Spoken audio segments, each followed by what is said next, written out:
Hi friends, তোমার সবাই কেমন আছো? আশা করি তোমার সবাই ভালো আছো। আজকে পৌষ সংক্রান্তি উপলক্ষে সবার ঘরে পিঠে বানানো হচ্ছে, তাই ভাবলাম আমি আর বাকি থাকবো কেন, আমিও পিঠে বানিয়ে ফেলি। তো পৌষ সংক্রান্তি উপলক্ষে এই ফার্স্ট টাইম আমি পিঠে বানাচ্ছি। আমার বিয়ে 4 বছর হয়ে গেল, আমি কোনোদিন পৌষ সংক্রান্তি উপলক্ষে পিঠে বানাইনি।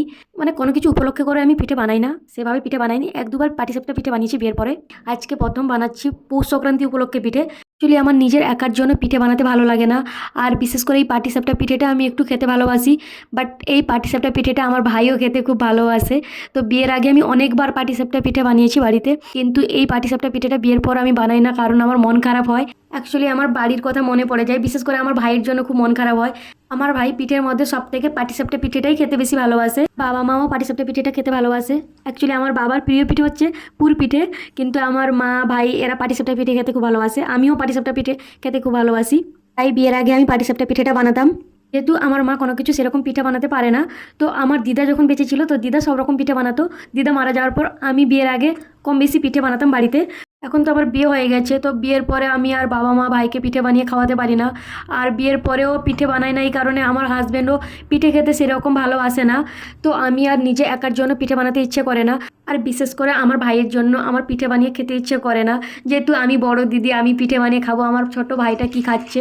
ও যতই ভালো মন্দ খাক না কেন, তাও মনে পড়ে যায় ভালো মন্দ কিছু বানাতে গেলে। তো অ্যাকচুয়ালি আমার হাতে খেতে বেশি ভালোবাসে, আমি এটা ওটা বানিয়ে খাওয়াতাম ওকে। সেই জন্য কোনো কিছু বানালে আমার ভাইয়ের কথা খুব মনে পড়ে। অ্যাকচুয়ালি ছোটোবেলা থেকে ও যা কিছু আনতো আমাকে না দিয়ে খেতো না, বা আমি ওকে না দিয়ে খেতাম না। তো দুজনকে দিয়েই খেতাম। তো সেই জন্য একটু কষ্ট হয়, মন খারাপ হয়, তাদের থেকে এত দূরে আছি।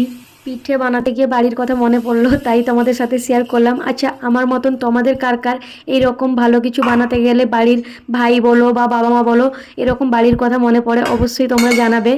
আর হ্যাঁ, পৌষ সংক্রান্তি উপলক্ষে কাদের কাদের বাড়িতে পিঠে বানানো হচ্ছে অবশ্যই কমেন্ট করতে ভুলবে না। কি কি পিঠে বানানো হচ্ছে অবশ্যই কমেন্ট করে জানাবে। আর আমি কি কি পিঠে বানিয়েছি সেটা তো তোমরা দেখতেই পাচ্ছ। তোমাদের সাথে গল্প করতে করতে আমার পাটিসাপটা পিঠে আর সিমাই বানানো প্রায় হয়েই গেছে। হ্যাঁ, তোমাদের সাথে পাটিসাপটা পিঠেটা শেয়ার করতে পারিনি, তবে তো সবাই জানো পাটিসাপটা পিঠে দুটো হাত ছাড়া পাটিসাপটা পিঠে বানানো যায় না। একটা হাতে ফোন ধরে ভিডিও করতে করতে পাটিসাপটা পিঠে তো বানাতে পারবো না, তাই আমি তোমাদের সাথে পাটিসাপটা পিঠেটা শেয়ার করতে পারলাম না। দেখতেই পাচ্ছ আমার সিমাই বানানো কমপ্লিট। তো আজকে আমার পিঠে কেমন হয়েছে অবশ্যই কমেন্ট করে জানাবে। আর আমার ভিডিও ভালো লাগলে কি করতে হবে? Like, comment, share and subscribe করে পাশে থাকতে হবে।